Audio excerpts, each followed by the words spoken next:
Welcome back to Airbrushing with Aaron. Today we're going to be talking about basic painting techniques for simple objects, but we're going to start with surface preparation. Oils from mold release agents and your fingers can interfere with the adhesion of model paints, especially acrylics. So it's a good idea to wipe the model down with alcohol or a special plastic prep to remove those oils. Doing this is as simple as taking a little alcohol on a cotton swab and just gently wiping down the model. You want to avoid the sticky bits that will catch the fibers from the cotton, but otherwise all it needs is a gentle wipe down. You want to make sure that you're getting all the oils off all the places that you've handled the model, get into the crevices and so forth like the wing roots on this Corsair. All you need to do then is let the model air dry for about 5 or 10 minutes. So next I'm going to get ready to paint. I'm using Tamiya acrylics today, but I am going to be thinning them with their lacquer thinner. This works very well. It actually dries the paint just a little bit faster, so you get a really velvety smooth finish. So for the train car, we're going to be using light gray.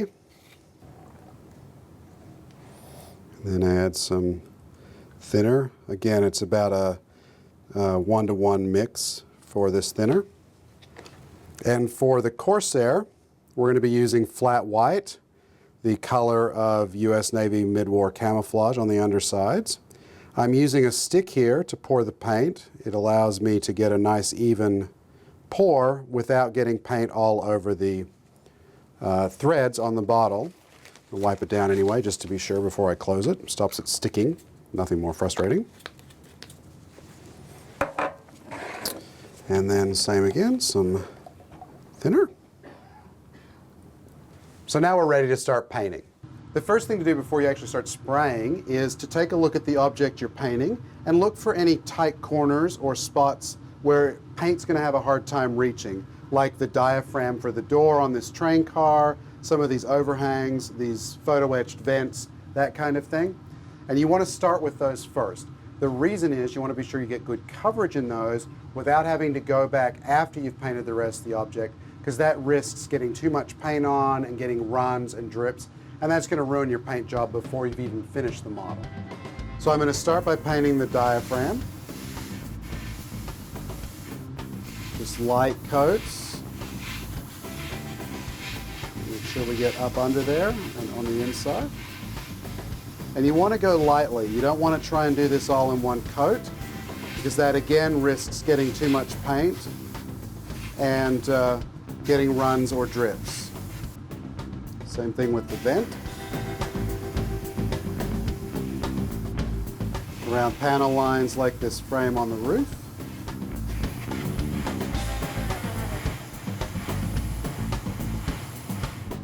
And then the other end as well.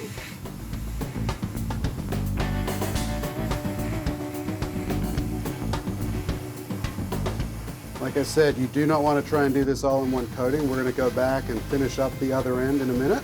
Just take your time. So back to the first end I painted. This time I'm going to be trying to get a more solid coverage. That first mist coat gives just enough paint for the next coats to adhere properly without pooling. But you really want to build this up in several light coats rather than 1 or 2 heavy coats. So now that I'm satisfied that I have all the nooks and crannies and corners and recesses and everything painted pretty well, it's time to paint the rest of the body. For this, I'm going to use a slightly wider pattern with the double action brush and just light coats down the whole length of the model, beginning and ending each stroke off the model. Just go around the model like this. Again, don't try to cover the whole thing on the first pass. My airbrush is about 3 inches above the surface. The pressure's still at about 20 psi. You'll notice I'm overlapping each stroke with the last one.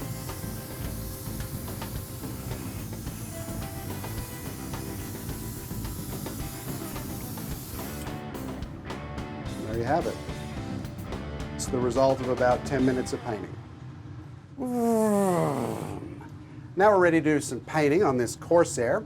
Now, normally I would be wearing a respirator for painting so I don't inhale any of the nasty fumes, but Doesn't allow me to talk to you very easily, so I'm going to skip that for this point in time. But I recommend you do it whenever you're painting. So we're using a little Tamiya white for this, again thinned with lacquer thinner. Tamiya's lacquer thinner. Again, as with the train car, before I start painting, I'm going to take a look at the airplane and figure out where the places are that I want to start. Places like the wing roots here and on top, around the tail planes. These kind of sharp corners can always be a source of problem. These intakes at the front, the recesses where the flaps are, underneath the cowl flaps, those kind of things are where I'm going to start. So once I'm satisfied that I've got all these corners and seams and so forth covered, it's time to do general coverage. Again, a little bit wider pattern and just slow, steady passes, light coats to build up the color. You want to try and keep the brush perpendicular to the surface so that the spray pattern is fairly even. It's a little harder on the Corsair than it was on the train car. That was all flat surfaces. This is a lot of curves. But try and keep the brush about 3 inches above the surface and just slow, steady passes. So again, it's just a gradual work up. You can see that it's getting wider and wider. White's a tough color sometimes to cover, but on this light gray plastic, it's doing pretty well. So now that we're done in the booth and the Corsair and the train car have had a little bit of a chance to dry, it's time to take a look at them and assess the quality of the paint. You might not be able to see it here, but I can definitely feel it with my finger. There's a little bit of texture here in the paint. Feels like very fine grit sandpaper. That's not usually a problem if you're just doing one color, but it can be exacerbated by other colors. So I'm going to take a quick moment and just give it a light rub down with some 1500 grit sandpaper.